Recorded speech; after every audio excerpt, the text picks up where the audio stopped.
Miro Khan reporter इमाम दीन तुन्यो जी report मुताबिक Miro Khan में तहरीक लबैक पाकिस्तान PS-15 मीरो खान जे कारकुननि पारां मुबारक सानी कादियानी केस जे हवाले सां सुप्रीम कोर्ट पारां ॿुधायल फ़ैसिले ख़िलाफ़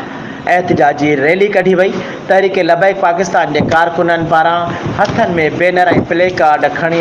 भुट्टो पेट्रोल पंप खां तालका प्रेस क्लब मीरो खान ताईं पैदल रैली कढी सुप्रीम कोर्ट के ख़त्म नबूअत के हवाले से ॾिनल तकरारी फ़ैसिले ख़िलाफ़ सख़्त नारेबाज़ी कई वई। उन मौके ते एहतजाज जी अॻुवाणी कंदड़ अॻुवाणनि अली अकबर टाटड़ी, मोहम्मद यूनिस नूरुल्ला, हाफ़िज़ अली असगर दायो, वाजिद अली टगड़, फहद शेर चांडियो, मौलाना अली अकबर रिज़वी, ज़मीर हुसैन खोसो ऐं ॿियनि मीडिया सां ॻाल्हाईंदे चयो त पाकिस्तान मिर्ज़ाइन ऐं कादियानियुनि जी हिमायत लाइ न ठहियो हुयो। 50 शिकनि जंहिंमें शिक नंबर 6, शिक नंबर 7, शिक नंबर 41, शिक नंबर 42, शिक नंबर 48 मुताबिक़ मज़हब, कानून, आइन मुकम्मल तज़ाद ते फ़ैसिलो ॿुधायो आहे जंहिंखे कंहिं बि सूरत में कब तस्लीम न कयो वेंदो। उन्हनि चयो त पाकिस्तान इस्लामी मुल्क आहे जेको 1.25 लाख नबियुनि जे सरदार नबी हज़रत मोहम्मद मुस्तफ़ा सल्लल्लाहु अलैहि वसल्लम